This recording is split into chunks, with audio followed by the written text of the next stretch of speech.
Last time you were here, we learned about how to draw portraits. Today, we're going to take it to the next level because you're going to learn to make a portrait look like a specific person. Now, this is going to be a little bit of a challenge because you're going to have to look closely at the person you're drawing and find what makes them unique. Do they wear glasses? Do they have long hair or short hair? Are they young or old? What skin color do they have? What outfit could you give them to show their personality? What face shape do they have? Eyebrows, mouths, noses are all different. So we're going to be looking really closely today to see how we can draw each of these facial features in a way that looks like a real person. The first thing we're going to research is different types of head shapes. Now, depending on who you're drawing, you're going to look at your person or look in the mirror if you're doing a self-portrait, and you're going to have to decide what's the overall basic shape of your face. Some people have a more oval face. Some people have more of a square face with an angular jaw. So let's practice a few of these different head shapes. If you have more of an oval-shaped face, your head shape is going to be a little bit of a basic oval, like this. Now, compared to an oval shape, your face might seem to be a little bit rounder. So maybe some of you will be drawing a head shape that's not quite as long. It's a little bit more round. Sometimes I think of a rounder face as kind of like an egg shape. It's a little skinnier at the chin. Some people might have a more square face shape. And of course, it's not going to be a perfect square. That wouldn't look very realistic. But you can see on this example that I'm sketching that the jaw has a little bit more of an angle right there, rather than just being a perfectly smooth curve. You also might have a heart-shaped face. Heart-shaped faces have a lot more pointy chin. Kind of like the bottom of a heart is rather pointy. These face shapes have pretty pointed chins, just like that. Whatever type of face shape that you decide to start with, don't forget to add your guidelines afterwards. All types of face shapes will still use the same guidelines. The next thing to look at is eyes. Some eyes are going to be bigger and more rounded. Some are going to be smaller and more of a pointy almond shape. Some are turned up at the corners. Some are turned down at the corners. Also, some eyes don't have the eyelid quite as visible. These have an eyelid crease. On this person, you can't see an eyelid crease, so this area just stays the same. I'm going to practice drawing a couple different eye shapes for you so that you can see the difference and how you would get started. On this face, I'm going to do two different kinds of eyes. The first eye is going to be more round.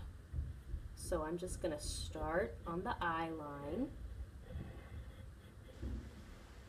draw that top part of my football.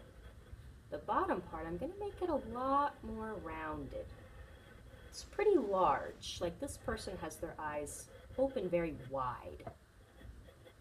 Now, since their eyes open wide, you'll probably see a lot of their iris. So this circle right here is going to be pretty much fully exposed. Pupil in the middle, shade in the iris. I always shade in the iris with lines that kind of look like a sunshine.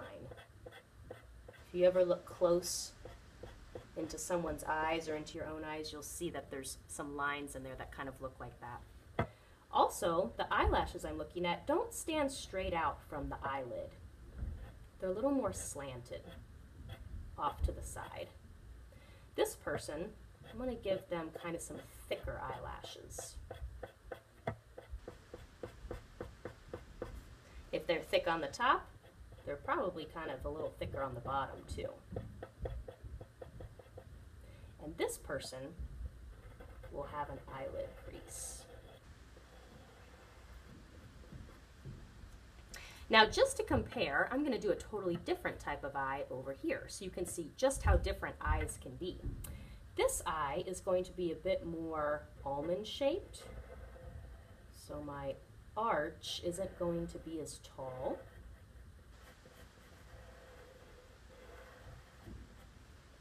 And then here's the tear duct still. And then this part of the football isn't going to be as round. So this eye is sort of a lot smaller rather than this eye that's open more. Now, since this eye isn't open quite as much, you might only see part of that circle that's in the middle. See the difference? Then I can still draw the pupil, shade it in,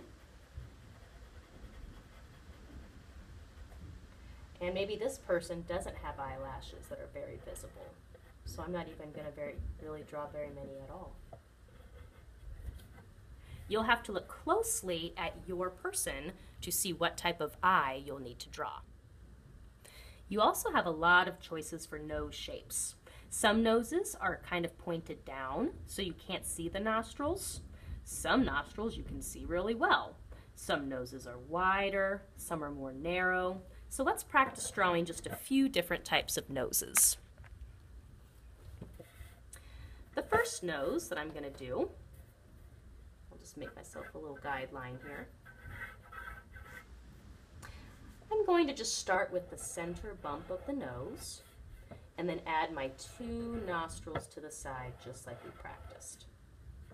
This person might not have very visible nostrils, so I'm just going to do some shaded in very tiny ovals. Now, some people's noses might start with that same center bump, but it might be a little pointier. Instead of like a U, it might be more like the letter V, with a little bit more of a point. The nostrils might be a little bit pointier too. So now I have pointed, more angular nostrils. And maybe this person's nose is more turned up. So instead of shading in just a small area, I might shade in almost like a larger semicircle. Semicircle is like this type of shape. So those 2 noses are a lot different. Mouths are special because they show so much personality. You could show your person smiling or with a serious face. You also have to look and see if your lips are more thin, like these, or maybe a little bit more thick. So last time we learned how to draw sort of just like a regular, relaxed face. But I want to show you a little bit about how to draw teeth, because a lot of people like to show a little bit more personality in their portraits. So to start, let's just draw mouth guidelines. We can practice. What I do, instead of starting with that slightly curved line, like we did right here in between the lips, instead of making just a line, I'm going to make instead a little thin crescent shape. Okay, so not a line, but it's a shape this time. Now, after I do my crescent, I still have to do the top lip and the bottom lip on either side. So my top lip can be here. This is just like what we practiced. And you have to decide if it's going to be thick or thin. That part's up to you. And then the bottom lip goes down here. So basically what we've done is we've created some open space here in between the lips. Now this is where you can add some teeth. You're going to have to look carefully in the mirror or at the person that you're drawing to see how many teeth you can actually see. Usually you'll see 2 front teeth, so I'm just going to draw kind of a bump for each tooth that I see, and then I can see tooth on either side of those. and then just a little bit of this tooth way back in the corner.